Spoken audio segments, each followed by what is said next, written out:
ya untuk pembangunan jalan itu seiring dengan listrik masuk desa lah. Ya, ya. Gitu. Terus? Kan, otomatis yang kena listrik kan ditebangi. Oh, Gitu. Jadi masyarakat nggak terlalu jelas ya. Ini ditebangi karena jalan, apa karena listrik? kayak gitu. Kira-kira seperti itu. Iya. Oh, berarti ke utara tok. Ke utara tok dari 3 meter menjadi 24 meter, berarti 21 meter ke utara. Iya. Oh, luar biasa. Ya.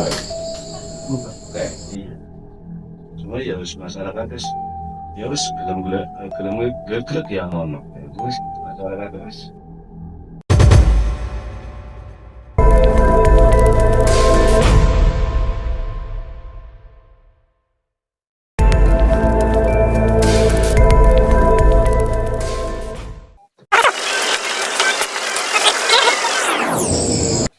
Sugeng dalu Pak Seniman. Alhamdulillah. Alhamdulillah. Amin. Ini nang sawu nggih. Kula ngambil ruang podcast dunia. Iya. Soalnya sing kalau kan sing duwe podcast wawancarai iku. Yang caranya Anak-anaknya. Nah, kalau itu orang berapa? langsung. Oh, itu nih. Ini niki bahasanya sih, bahasanya apa nih? Anu sing botok. Campur lagi. Iya. Terima kasih. Ini biasanya menyapa penonton dengan pemirsa. Pemirsa.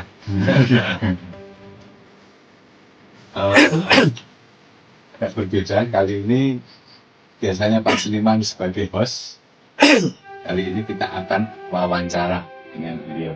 Ya. Pertanyaan pertama Pak Seniman. Banyak orang yang tanya, benar. Agak sing takut. Pak Seniman itu janjane penggawaannya apa sih? Itu pertanyaan yang sudah dijawab. Iya. Soalnya gini, ada orang yang mikirnya gini, kok Pak Seniman itu apa-apa diurusi, kok berantemen, gantemen. Ya aku pengalamannya akeh sebenarnya. Cuma kadang pengalaman pokok tak kalah. Jadi pengalaman harian nih, aku rumah terus. Kecoba kuwi ya ternak ngantar anak ngantar istri. Oh, Nah, itu aku nanduri pakem nang gitu. nama di siapa gue? Weh, tanah tinggalan Mbah Bang saja. Wanita besar. Mbah bangsa saya kan bayi jenengan. Mbah, jadi canggih. Mbah Bang saja kan turunan akeh. Aku sing nang te anaknya turunannya Mbah Bang saja. Sisi itu loh penyerang. Nah gue 100 meter lah kemarin. anu lemah siapa gue Pak? Weh, tinggalan turun temurun. Lucu. Mbah Bang saja ya. Ya nek turun-turunan pada pamanku, nenekku, terus ponakanku. Yang paling gitu, Iya, naik nangkene disebutnya seperti kisik. fisik. Itu bangun. Kudu lemah TNI. Itulah.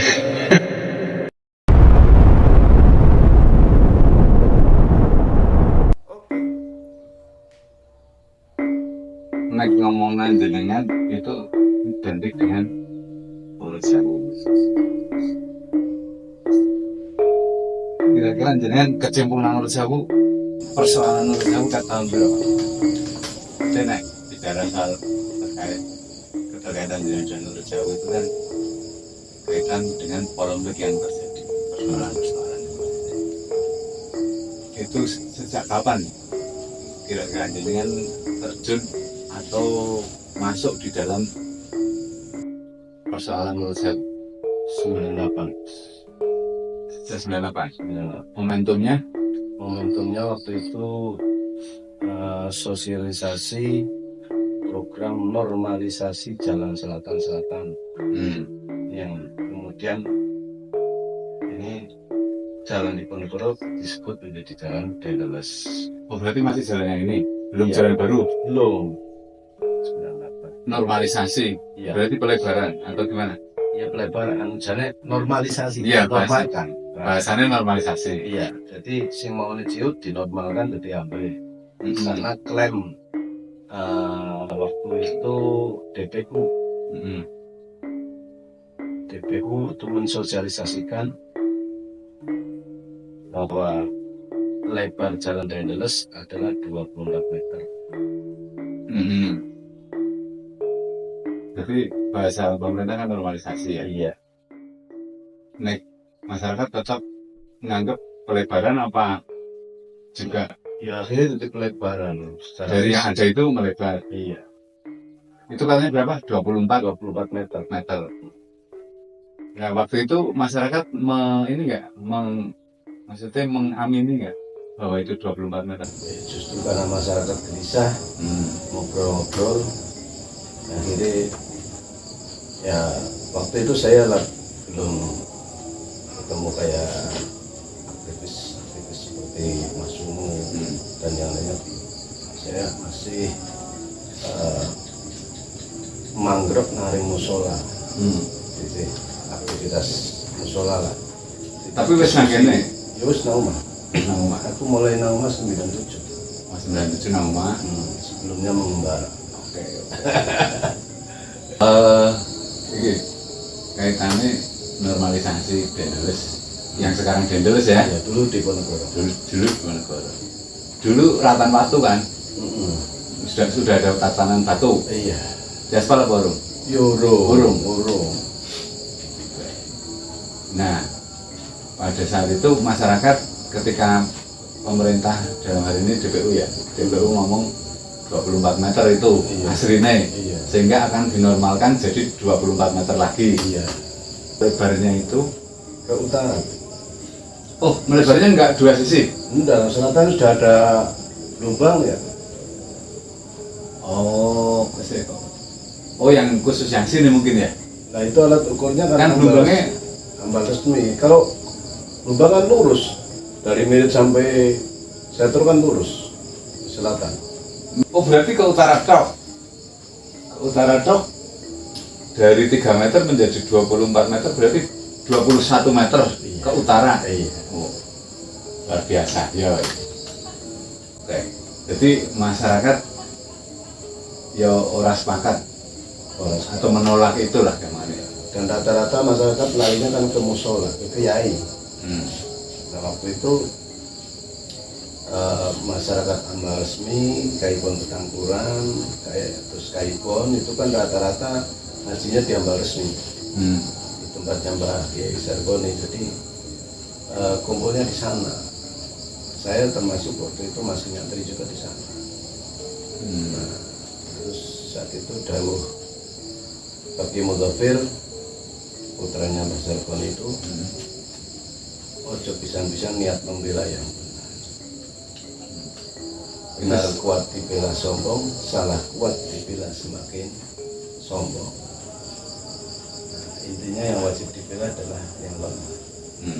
Nah, yang lemah siapa? Ya rakyat ketika berhadapan dengan kebijakan pemerintah. Yaitu kebijakan mengklaim 24 meter dari lebar. 24 meter itu lebar jalan lah. Di antara badan jalan itu. Ya. Tapi jenengan waktu itu mengamati hanya di Kaipun Tangkuran, apa juga di desa-desa yang lain? Di desa yang lain. Jadi waktu itu kan dilalah juga saya punya jaringan pesantren, teman-teman di. Jenengan santri ya? Ya. Dulu mondok juga? Nyantri lah. Oh nyantri. Mondok ya baru tonton liwat. Mondok nanti Pak? Mirip lah, belum sampean. Iya. Jadi ada jaringan santri. Nah, ini menariknya ini Pak. Waktu itu masyarakat menemukan masalah, kemudian bahasa jenengan mengadu ke kiai. Pada saat itu Apakah itu lazim? Ya, lazim karena dia dekat dengan masyarakat soalnya. Nah, Ya yang paling bisa ya kiai saat itu yang dekat dengan masyarakat dan mau menerima aduan itu. Kalau pemerintah kan sampean berarti lawan negara kan ini rata-rata. tapi kira-kira dulu tuh boleh bahas seperti apa sih? Kalau di amal resmi itu ya Maksudnya benar-benar itu Secara dibahas serius di bedah apa? iya di emper musola biasa. Tapi sosok Kiai Mudhafir itu dulu sing jenenge ngaji gue ya orang ngaji kita, tapi mengkaji masalah itu bagian dari ngaji. Bahkan waktu itu dipercontohkan juga bahwa penting juga santri bermain catur. Disiapkan di musola itu disiapkan empat paket untuk Papan catur. iya. Nah dari sana itu disebutkan kenapa kemudian masyarakat disebut lemah ketika berhadapan dengan kebijakan karena rata-rata kebijakan itulah yang kemudian dianggap benar oleh pemerintah. Iki loh patokannya. Iki dasarnya. Waktu itu menggunakan pasal 33 ayat 3. Bumi, air, udara yang terkandung di dalamnya itu milik negara. Jadi harus dipelesetkan, tidak sesuai dengan undang-undang yang ada. Tidak sesuai dengan tafsir yang sebenarnya ya. Iya. Terkait dasar yang digunakan saat itu selain pasal 33 itu sebagai kudung ulang wacana itu ada lagi nggak Pak? Misalnya Kepentingan negara. Kepentingan negara. Iya. Oke. Bahwa jalan ini kepentingan negara. Tapi kalau dalihnya normalisasi kan mestinya ada ya bukti lah atau catatan bahwa itu dulu lebarnya 24 meter. Konon ceritanya iya, tapi waktu itu ada sosialisasi di amal resmi di Balai Desa. Itu faktanya tidak ada, Tidak dibuka. tidak dibuka.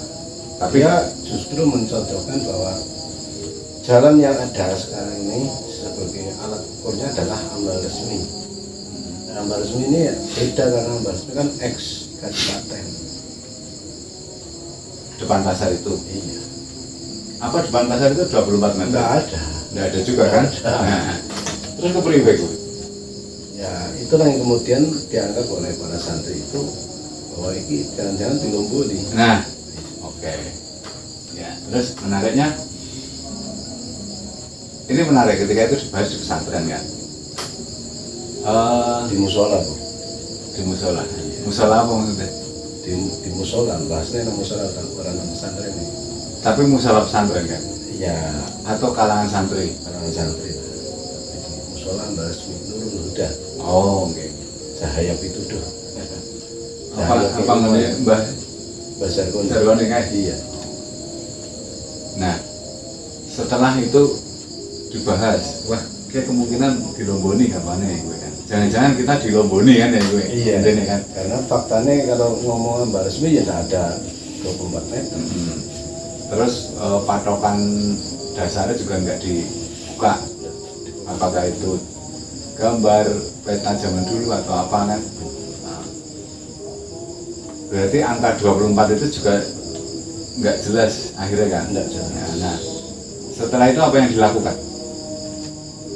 Proses berikutnya setelah ada kecurigaan jangan-jangan dilomboni nih.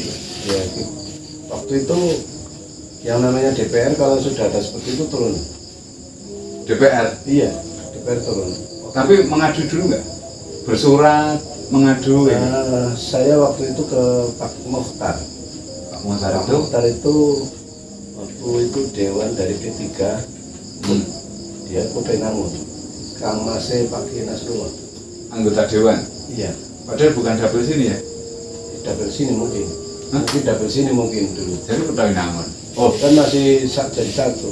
Oh iya, dulu seperti apa orang nanti? Orang-orang paham. Tapi intinya jangan mengadu secara pribadi ke anggota dewan. Iya, terus dia ke ini ke ikut ngobrol juga di musolanya Mbah Sargoni. Mungkin kalau sekarang reses mungkin, tapi tidak juga sih. Waktu itu hanya saya ke sana intinya ada masalah seperti ini Pak. Disangoni kok ora? Nek Ya, reses kan titingan disangoni. Nek kalau Pak Muhtar itu kalau saya ke sana saya pastikan saya dikasih. Kan yang jenengan mengana. Iya. Maksudnya itu kemudian Pak Muhtar ikut berdiskusi dengan kalangan santri itu. Iya. Bahkan waktu itu ada DPR baru namanya Pak Agus. Pak Agus merakyat juga. Ketika ada informasi seperti itu terus karena dia temannya Pak Mudofir, akhirnya merapat. Walaupun beda partai ya, Beda partai. tapi sama-sama minoritas. Iya. Waktu itu P3 sama P3. Oh, iya. Sampean tahu. Iya. Masih Akbar ya. Jadi kan disuruh bikin surat nggak waktu itu? Atau disuruh mengadu langsung ke Dewan gitu? Saya waktu itu disuruh, cuma kayak gini bahasa Pak Kiai. Nek wis anggota Dewan kesini ngapain harus mengadu? Mestinya kan Otomatis. sampean dah tahu sendiri. Nah, akhirnya dengan jawaban yang diplomatis seperti itu, tim DPRD Kebumen turun. Waktu itu di tempatnya Lasa diskusi juga, terus di tambah resmi di Balai Desa juga diskusi juga. Tim DPRD itu berarti sudah multi partai itu. Ya, Golkar bareng. dari 3 partai. Iya.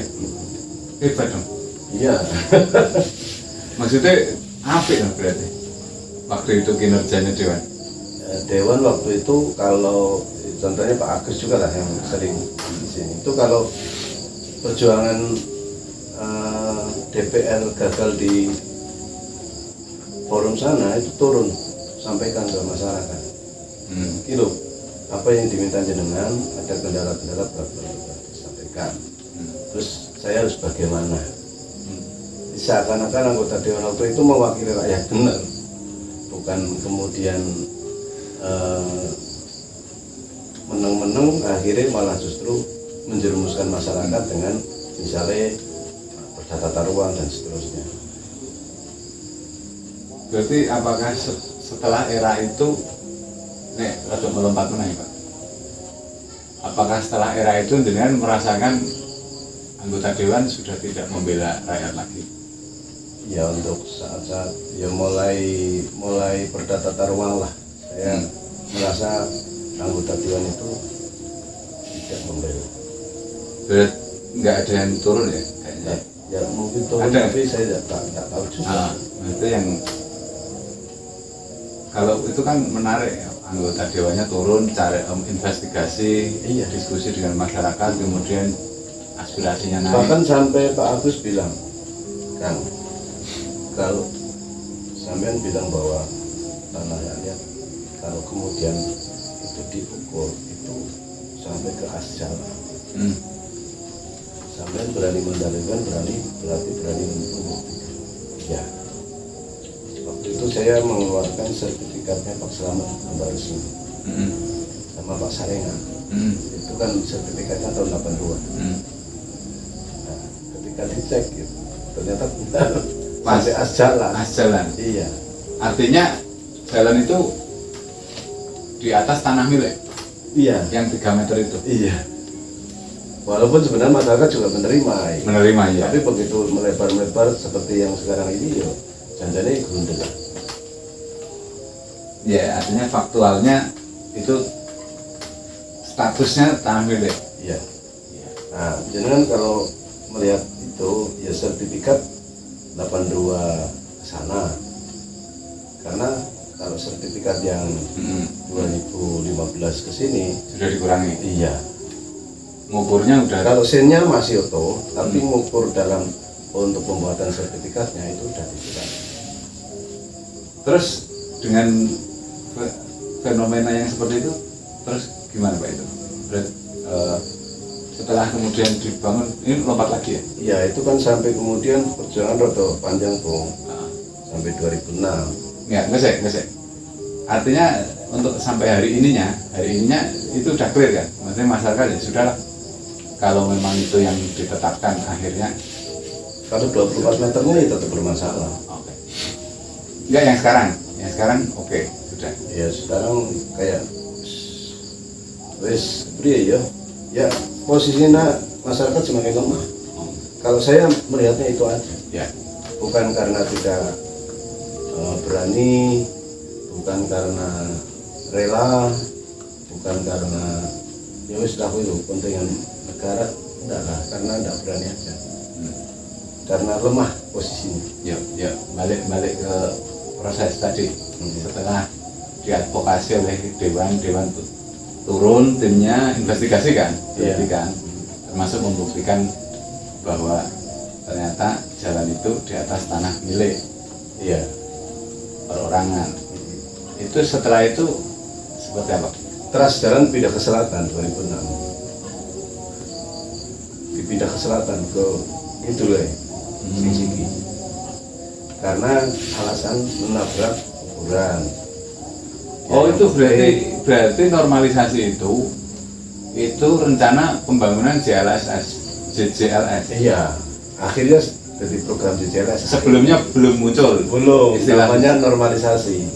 Oh gitu. Jadi molak-malik lah. Dari normalisasi kemudian jadi JJLS. Nah setelah JJLS itu munculnya istilah JJLS itu seiring dipindahnya Teras selatan. Teras jalan dipindah ke selatan. Terus yang sini lost, Lost. tidak dibahas sama sekali. Tidak. Nah tapi bahwa kemudian kalau nggak salah Pak, sebelum kita ke JJLS ya, yang kemudian ini jadi nama Dendeles kan? Iya. Akhirnya dijenengi Dendeles sampai sapa sing jenengi ya. Gitu. Iya, setahu saya itu sekitar waktu saya masih SMP lah, 90-an lah, tahun 90-an. SMP. Iya. Itu ada kantor pos di Ambal Resmi, pinggir jalan, itu jadi nama Dendeles. Karena alamat kantor posnya Dendeles. Iya. Tadinya jalan di Ponorogo. Jadi entah kapan itu dinamai nggak tahu lah ya. Nggak tahu. Nah ini kaitan itu kayaknya aku pernah dengar Pak cerita, kayaknya pernah ono ganti rugi loh untuk pelebaran jalan, benar nggak? Nggak ada. Yang ada itu penebangan. Iya. Yang tapi ada duitnya itu. Ya penebangan, tapi kayak masyarakat nggak menerima. Saya nggak dapat kabar. Oh enggak ya? Tapi kalau Suku waktu itu Pak Mantu Tasmino kalau sini yang terus itu. Waktu itu masih Pak Mantu Tasmino jadi kades. Itu ada yang dikasih, ada yang tidak, saya kurang respect waktu itu. Buat belugu, buat hutan. Iya. Terus Cikal itu peduli katanya mau dikirim ke Bali. Berarti tetap praktek normalisasi itu tetap ada kan akhirnya? Iya. Dalam tanda kutip normalisasi itu. Nah itu kan kalau dulu 3 meter, terus sekarang berapa itu coba? Sekarang kan ada 6 meter, 6 meter ada lah kali itu. Nah dari besok itu kan melebar, kalau nggak salah 2 kali loh pelebaran itu. Iya. Ya 3 kali ini. Waktu itu kan makadamnya yang ditambah. Terus singlor tambah krokos. Terus aspalnya melebar. Terus pengaspalan toh. Dan itu relatif kan tidak ada masalah itu. Ya, nggak ada perlawanan lah. Nggak ada perlawanan. Paling pas apa penerbangan pohon itu juga tidak ada perlawanan juga. Ya, waktu itu kan seiring dengan munculnya listrik. Listrik lah. Hubungannya Ya untuk pembangunan jalan itu seiring dengan listrik masuk desa lah. ya. Gitu. Terus kan otomatis yang kena listrik kan ditebangi. Oh, Gitu. Jadi masyarakat nggak terlalu jelas ya, ini ditebangi karena jalan apa karena listrik. Kira-kira seperti itu. Iya. Tapi ditebangi itu kayunya tetap diberikan ya, Sebagian. kecuali cikal sing urip gue. Sing Maharip itu betul, terus ke Maharip Bali cerita. Di tuku apa ora? Ya, ada yang dibeli, ada yang tidak. Waktu itu belum mikir sampai ke situ. Tapi jenengan ora terlalu mendalami itu ya? Enggak.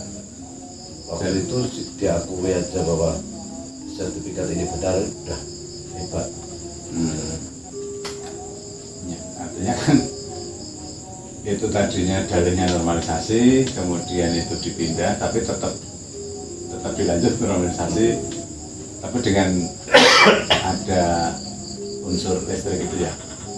Dan itu normalisasinya apa, penebangannya itu berarti juga lor dalan. Ya lo jalan semua, itu suara anak. Nah, ya.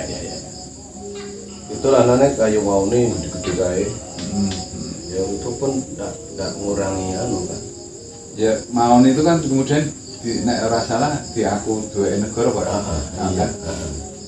Ini DPU. Milik DPU ya. Nah, setelah dipindah ke selatan, Pak, ketemu masalah yang sama nggak? Sama. Ya, karena yang selatan itu juga Lebih-lebih kan? ya Jalannya lebih nggak kelihatan kan? Waktu itu Ustri mengatakan bahwa ini jalan non status. Nah, Saya kejar makna dari non status itu apa? Bukan jalan kabupaten, bukan jalan provinsi, bukan jalan nasional, juga bukan jalan kecamatan. jalan desa juga bukan. Ya akhirnya jalan petani Ya karena kan ada jalan desa, Pak. ada, tapi itu tidak masuk ke Tidak jalan. juga kan? Berarti kan non status itu artinya sebenarnya itu bukan jalan, Pak. Ya jalannya wong tani lah, anu Iya. bawa hasil pertanian. Artinya apa dalam kacamata pemerintah ketika dikatakan non status jalan tidak ada statusnya, itu berarti kan menurut pemerintah itu bukan jalan. Dan itu tanah milik perorangan lah, Iya. bahasanya. Bukan tanah jalan, tanah milik perorangan. Terus akhirnya pembebasan tanah. Nah, Setelah ada non status itu kan artinya kan ya bukan jalan kan? iya. Artinya itu tanah milik, bahwa itu dipakai untuk jalan oleh masyarakat itu lain soal kan? Nah, waktu itu kan 2007, setelah 2006 kita berusaha untuk bisa menyampaikan aspirasi masyarakat. Itu 2007 mulai ada anggaran pengadaan tanah. Tapi ya kendalanya lebih gede, Bro, karena tentara matoki 1000 meter dari bibir pantai. 1000 meter itu sampai mana? Ya pas as jalan JJLSKI. Jadi pas as jalan ke selatan diklaim tentara. Iya. Nah, alasannya Pangdam sudah meminta ganti rugi, mengajukan permintaan ganti rugi ke gubernur atas aset TNI yang terkena rencana proyek mega proyek JJLS. Waktu itu Berarti itu diklaim terus dimintakan ganti rugi, kira-kira gitu ya. iya. Nah, itu setelah pernyataan non status apa sebelum? Setelah Setelah. non status ke 2006. Oke. Setelah ada rencana penganggaran untuk pembebasan tanah. Latar belakang dimunculnya statement non status itu ada nggak? Apakah ada perlawanan juga? Apa tahu-tahu dinyatakan non status? Kita istilahnya dengar langsung ada pernyataan non status itu. Nah, kita aksi ke DPRD, ketemu bupati waktu itu Bu Rustri. Itu karena tidak tahu makna non status itu. Jangan-jangan bodoh bae orang pembebasan tanah kayak gitu loh waktu itu. Kecurigaannya ke sana. Apa khawatir kalau non status itu berarti tanah tak bertuan Pak? Kira-kira. Iya. Tapi gamblang di situ bupati menjelaskan gamblang bahwa enggak, ini tanah rakyat. Nggak ngomong tanah rakyat. Bu, hanya yang namanya tanah non status itu tanah Jalan. non status, bukan jalan kabupaten, bukan jalan provinsi, bukan jalan nasional, dan juga bukan jalan kecamatan. Nah waktu itu saya belum paham ada jalan desa juga, tapi prakteknya ya ada pembebasan tanah jalan dianggap itu jalan desa. Ya enggak, Prakteknya ya, prakteknya kan iki tanah wong tani, iki jalannya, iki tanah wong tani. Jadi pembebasan tanah ini selebar piro dikurangi jalan, ada jalan berapa meter? 2 meter kalau nggak salah, 3 meter. Masa? Iya. Berarti ya berstatus gue. Berarti tidak konsisten dengan non status. Ya, yang tidak konsisten itu ya yang Sana. mendaftar, yang menghitung tanah itu, Iya. yang mendaftar tanah itu mendaftar tanah proyek maksudnya. Kalau masyarakat Atau jangan-jangan sana full. Atau jangan-jangan full Pak. ya bisa jadi. Wong itu jalan yang kepotong aja dapat tak? Saya itu waktu itu Jalan desa yang dikumpulkan- kepotong itu dapat ganti rugi. dikumpulkan di Semarang. Sekdanya namanya Pak Anu. Terus Ganti macet. di kantor wartawan apa kan pada Hmm? Suara Merdeka apa apalah waktu itu, yang intinya waktu itu kalau enggak salah per meter persegi itu 75 Sebelum apa? ribu. Tapi prakteknya Hmm. ada yang 25, ada yang 30. Nah itu kan kemudian jadi timbul pertanyaan, jangan-jangan ini dari 75 itu sebagian sudah untuk bayar ke tentara. Hmm. Tapi itu juga sampai hari ini tidak ada jawaban. Atau pihak lain juga bisa. Bisa jadi. Nah maksudnya aku sih baru dengar itu. Misalnya itu kan 24 meter ya. Artinya ganti ruginya itu tidak selebar 24 meter itu, berarti di longit 2 meter di tengah. Saya ingat waktu itu ada patok merah. Gitu ya, patoknya lorong patoknya. Yang 2 meter itu. Jadi ada beberapa masalah ya untuk jalan JLS saja kan sejak apa namanya program normalisasi, kemudian JLS masyarakat bisa menunjukkan bukti itu tanah nilai, kemudian pindah ke selatan, tapi normalisasinya nyatanya tetap jalan. Setelah di selatan dikatakan non status. Kalau dalam pemahamanku jenenge non status itu artinya dari kacamata pemerintah di situ nggak ada jalan, bahwa di lapangan ada ya berarti itu jalan petani, jalan non status. Kudune kan itu berarti kudune ganti ruginya kan 24. Nah itu tetap dipotong 2 meter. Kemudian dari sisi apa namanya ganti rugi itu Yang anggarannya 75 tinggal prakteknya ada yang 25, ada yang 30, beda-beda, beda. tergantung. Ada yang 40 juga ditambah kepada sampean. Nah itu faktor apa itu? Nggak paham. Aku nggak paham. Bisa ya? Nah, Yang 40 kayaknya cuma film. apa mungkin ganti rugi itu mendasarkan pada kesepakatan dengan masyarakat? Skemanya gimana? Kalau ngomong kesepakatan masyarakat, lah, mereka hanya mengatakan bahwa ini anggarannya sekian, dan ruginya sekian. Nggak ada tawar menawar. Udah ada lah. Kita mencoba sampai tawar menawar juga. Dapatnya juga tidak. Itu tahun berarti Sampai 2009. perjuangan udah reformasi kan. udah. Nah, terus sekarang kan jalan sudah jadi ya. Artinya setelah ganti rugi itu berarti wis ora ada masalah. Masih. Masih.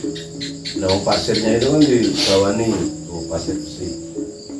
Tuli pasir besi ya ceritanya. Kita masih berhadapan dengan cukong ya. Masalah apa Pak? Kan masih ganti rugi. Sisi gue lewat jalannya rusak kabeh.